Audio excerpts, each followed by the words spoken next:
हम लोग कक्षा 9 की गणित पढ़ रहे थे और अध्याय 2 के अंतर्गत प्रश्नावली 2.5 को हल कर रहे थे। इस वीडियो में हम इस प्रश्नावली का 5वां सवाल हल करेंगे।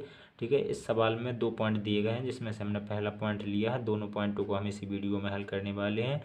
देखिएगा प्रश्न 5 क्या है, गुणनखंड कीजिए। ठीक है, हमें इसके गुणनखंड ज्ञात करना है। तो गुणनखंड ज्ञात करने के लिए हम इस सर्वसमका का प्रयोग करेंगे। ये सर्वसमका होती है a² + b² + c² + 2ab + 2bc + 2ca बराबर होता है हमारा a + b + c की घात 2। ठीक है, सर्वसमका हमारी इस प्रकार से होती है। ये सर्वसमका मैंने आपको पिछली वीडियो में भी बताई थी। ठीक है ना। तो चलिए फिर अब हम इसे हल कर लेते हैं। तो इस पॉइंट को हम कैसे हल करेंगे, देखिएगा ध्यान से। तो यहाँ पर देखिएगा 4x² है, तो 4 2 का वर्ग होता है, तो हम लिख सकते हैं 2 और x इस पूरे का स्क्वायर कर सकते हैं। जब आप लोग इसका मान निकालेंगे तो इसका मतलब है पूरे का स्क्वायर का मतलब है 2 का स्क्वायर और x का स्क्वायर, तो हमें मिल जाएगा 4x का स्क्वायर। यानी 4x के स्क्वायर को हम इस प्रकार से लिख सकते हैं। इसी प्रकार से हम 9y के स्क्वायर को लिख सकते हैं 3y का स्क्वायर, और इसे 16yz के स्क्वायर को लिख सकते हैं हम 4z का स्क्वायर। और यहाँ पर देखिएगा इसमें माइनस लगा है, इसमें माइनस लगा है, इसमें प्लस लगा है। जिसमें प्लस लगा है उसमें कौन कौन से पद हैं, एक्स वाले पद हैं और वाई वाले पद हैं। यानी कि हम एक्स वाले पद और वाई वाले पद में माइनस नहीं लगाएंगे, और हम जेड वाले पद में लगाएंगे, क्योंकि एक्स वाई है तो बचा कौन सा पद, जेड, तो हम जेड वाले में माइनस लगाएंगे। तो यहाँ भी हम लोग माइनस लगा देंगे। ठीक है ना, यहाँ पर भी हमने माइनस लगा दिया। अब देखिएगा, अब हम लोग इसे क्या लिख सकते हैं, हम लोग इसे लिख सकते हैं 2x + 3y। इस प्रकार से हम 12xy को लिख सकते हैं। हमें ऐसा क्यों लिख रहे हैं, क्योंकि हमें ये वाली सर्वसमका बनानी है ताकि हम इस रूप में से लिख सकें। ठीक है, और फिर हमारे गुणनखंड निकल आएंगे। तो चलिएगा, हमने 12xy को इस प्रकार से लिख दिया। अब हम लोग 24yz को किस प्रकार से लिखेंगे, देखिएगा हम लिखेंगे 2 3y और -4z, इस प्रकार से लिख देंगे।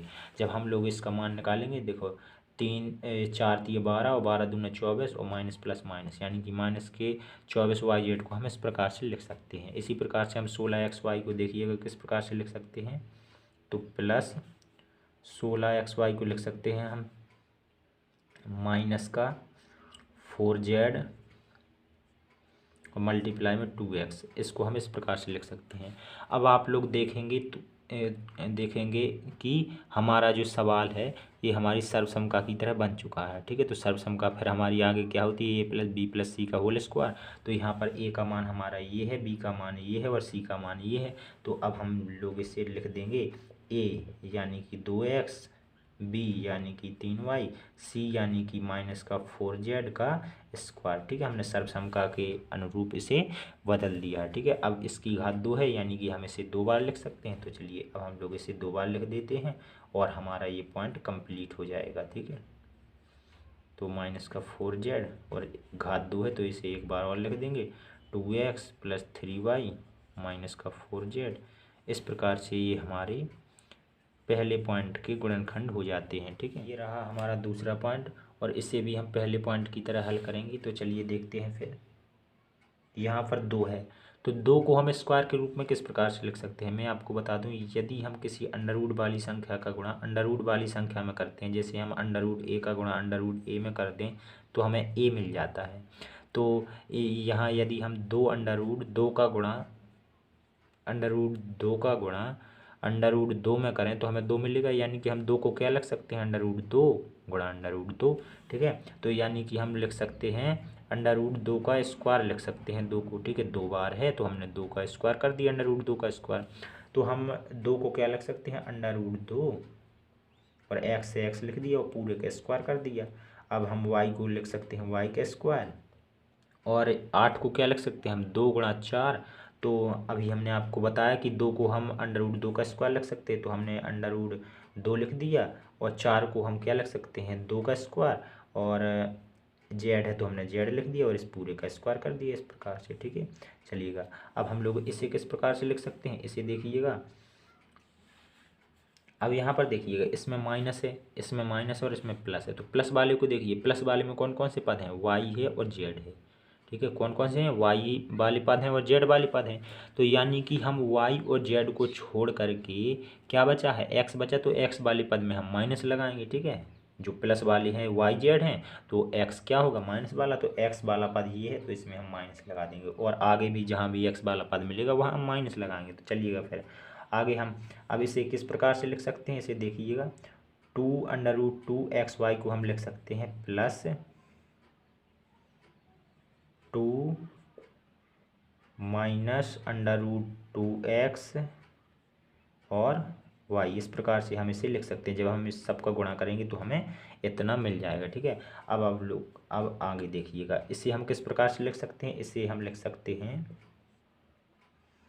कुछ इस प्रकार से,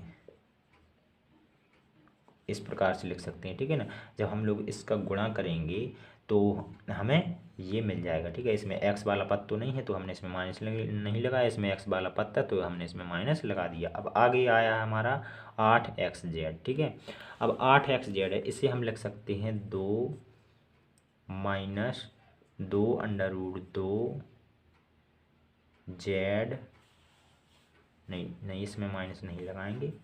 ठीक है, 2√2 जेड और गुणा -√2 और x, इस प्रकार से इसे हम लिख सकते हैं 8 को। ठीक है ना, जब हम इसका गुणा करेंगे तो हमें माइनस का 8xz मिल जाएगा। अब हम लोग इसे आगे हल कर लेते हैं। ठीक है, आगे हल करने का मतलब है अब जो हमारा ये सवाल है ये हमारी सर्वसमता की तरह बन चुका है। तो अब हम इसे लिख सकते हैं a + b + c का होल स्क्वायर। a का मान हमारा ये है, b का मान ये है और c का मान ये है। चलिए तो लिख दीजिए, a यानी कि -√2x और b यानी कि y और c यानी कि 2√2 जेड, इसका स्क्वायर, ये इसका स्क्वायर है तो हम इसे 2 बार लिख सकते हैं, यानी कि -√2x + y + 2√2 जेड, और इसे एक बार और लिख सकते हैं -√2x + y + 2√2 जेड।